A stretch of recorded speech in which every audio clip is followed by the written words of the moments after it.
Riley, and then Palmer Thomas. Hey, Warren, did you get a chance to see Andrew Thomas's touchdown grab last night? And did you reach out to him at all about it? Yeah, I did see it. I mean, he got up. That was pretty impressive. That was like one of the most athletic looking big man touchdowns I think I've seen. No, that was super cool. I haven't reached out to him, but as soon as it happened, our O-line group message just like completely blew up. We were so pumped to see that. I mean, in prime time, you got to love to see the big man touchdown. Warren, and Lewis was just telling us about the summer workouts and y'all's 15 trips up and down the Sanford Stadium stairs. Take me back through that in terms of your memory of that and what that experience was like, maybe to bond the team together. That experience, one, I remember it because I remember it was like number 7.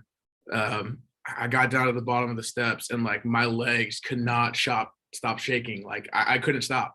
And I was like, I don't know how I'm going to do this. And like, I don't know how I'm going to get, 8 more in. Like then, I had James Cook and I had Jamari and other guys that were in my steps just pushing me and be like, hey man, like, let's go. Like, we got this, like, we got your back. And then you can kind of see that because we were spread across like the whole side of the stadium. And you saw that everyone doing that. Everyone was pushing each other. At one point, Coach Sinclair was like, "Man, maybe this is too much." Like he like even tried to like for the big guys, he like tried to cut it down to like where we only went halfway instead of going to the full top. But then everyone's like, "No, like we got this together. Like we're all in it together. We're gonna push each other. We're gonna push ourselves." So we went back up to the full top, and so that's when I kind of knew like, wow, like this is like a special thing that when times are tough, I got my brothers to lift me up and to push through.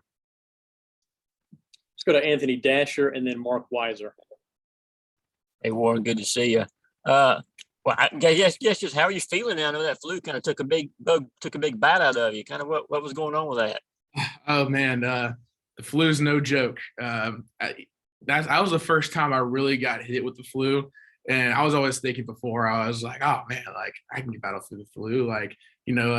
Jordan with his flu game, I was like, yeah, like I could do that if I got the flu. But then I got the flu right before Tennessee game, and like I was, my stomach was all messed up. I couldn't really keep anything down, and I was like, okay, like this is something serious. So, I tried to go play for the first 2 drives, and I couldn't function to the best of my ability, and I didn't want to put the team at jeopardy. By me being out there and hurting the team and not being able to play my best. And I thought Xavier Truss stepped up really well.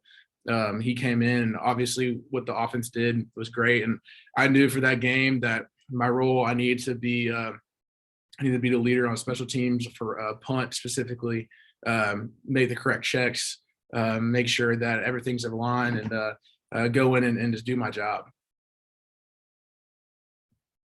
Warren, you mentioned Xavier, then obviously Broderick working at left tackle while Jamari was out.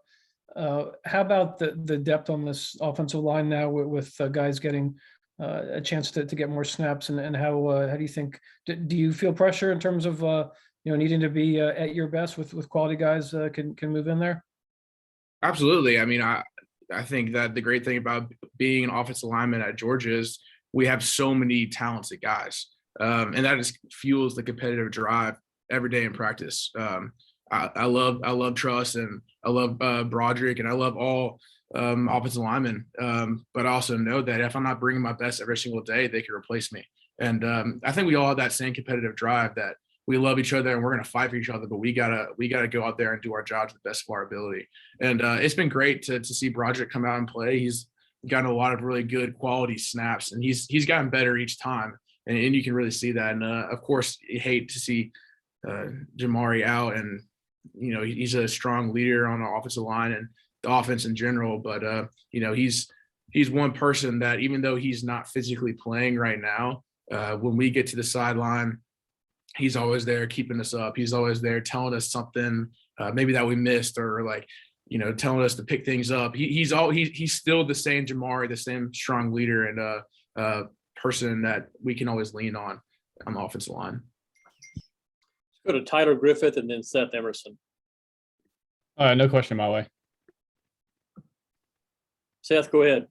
I'm good too. All right, let's go to Ryan Curley. Warren, what's your favorite Thanksgiving side?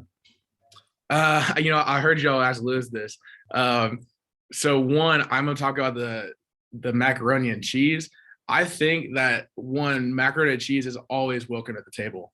But I will say that Thanksgiving, there's like a tier of sides that you can get at Thanksgiving, like stuff that you don't normally get, like green bean casserole. Like, Let's hear the tiers.